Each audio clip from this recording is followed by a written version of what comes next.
2026 football বিশ্বকাপে প্রথমবারের মতো 32 থেকে বেড়ে 48টি দেশ অংশ নিয়েছিল। অনেকেই ভেবেছিলেন এটাই হয়তো দীর্ঘদিনের জন্য বিশ্বকাপের নতুন ফরম্যাট, কিন্তু বিশ্বকাপ শেষ হওয়ার পরই সামনে এসেছে আরও বড় চমক। এবার শোনা যাচ্ছে 2030 বিশ্বকাপে অংশগ্রহণকারী দলের সংখ্যা 48 থেকে বেড়ে 64 হতে পারে। ইতিমধ্যে এই পরিকল্পনা নিয়ে কাজ শুরু করেছে ফিফা।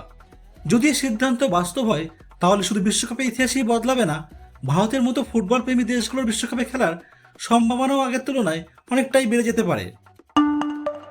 মাত্র কিছুদিন আগেই শেষ হয়েছে 2026 ফুটবল বিশ্বকাপ, কিন্তু এর মধ্যেই 2030 বিশ্বকাপ নিয়ে বড় পরিকল্পনা শুরু করে দিয়েছে ফিফা।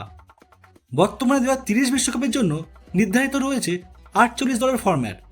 তবে ফিফা এখন যাচাই করে দেখছে এই সংখ্যাকে বাড়িয়ে 64 দল করা সম্ভব কিনা। এই উদ্দেশ্যে ইতিমধ্যে দরপত্র রেখেছে ফিফা। যে সংস্থা নির্বাচিত হবে তারা বিশ্লেষণ করে জানাবে 64 দলের বিশ্বকাপ হলে আর্থিক লাভ কত হবে, আয়োজন কতটা কঠিন হবে এবং পুরো টুর্নামেন্ট কতটা সফলভাবে পরিচালনা করা সম্ভব।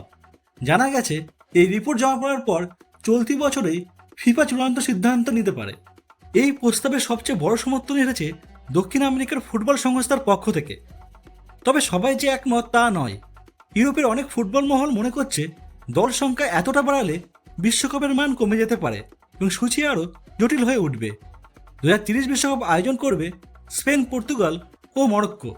এছাড়া বিশ্বকাপের 100 বছর পূর্তি উপলক্ষে আর্জেন্টিনা, উরুগুয়ে ও প্যারাগুয়েতে কয়েকটি ম্যাচ অনুষ্ঠিত হওয়ার কথা রয়েছে। যদি 64 দলের ফরম্যাট অনুমোদন পায়, তাহলে এই দেশগুলোতে ম্যাচের সংখ্যা বাড়তে পারে। আর এখানেই রয়েছে ভারতের মতো দেশের জন্য বড় সুখবর। বর্তমানে এশিয়া থেকে সীমিত সংখ্যক দল বিশ্বকাপে সুযোগ পায়, কিন্তু যদি অংশগ্রহণকারী দেশের সংখ্যা 64 হয়, তাহলে এশিয়ার কোটাও বাড়বে বলে ধরে নেওয়া যায়। সেক্ষেত্রে ভারতের মতো উন্নয়নশীল ফুটবল দেশগুলোর বিশ্বকাপে খেলার সম্ভাবনা আগের তুলনায় অনেকটাই বেড়ে যাবে। যদি শুধু দল বাড়লেই হবে না, সেই সুযোগ কাজে লাগাতে হলে ভারতকে ফিফা র্যাঙ্কিং, এশিয়ান প্রতিযোগিতা এবং কোয়ালিফায়ার সব ক্ষেত্রেই ধারাবাহিক ভালো পারফরমেন্স করতে হবে। বন্ধুরা, 64 দলের বিশ্বকাপ এখন নিশ্চিত নয়, তবে ফিফা যেভাবে বিষয়টি নিয়ে কাজ করছে তাতে এই পরিবর্তন বাস্তবার সম্ভাবনা উড়িয়ে দেওয়া যাচ্ছে না। যদি এই পরিকল্পনা সফল হয়, তাহলে ফুটবল বিশ্বকাপের ইতিহাসে শুরু হবে এক নতুন অধ্যায়। আর সেই সঙ্গে ভারতের মতো দেশগুলোর দীর্ঘদিনের বিশ্বকাপ স্বপ্ন হয়তো আগের চেয়ে অনেক বেশি বাস্তব হয়ে উঠবে। এখন প্রশ্ন আপনাদের কাছে, আপনার কি মনে হয় 64 দলের বিশ্বকাপ ফুটবলের জন্য ভালো সিদ্ধান্ত হবে?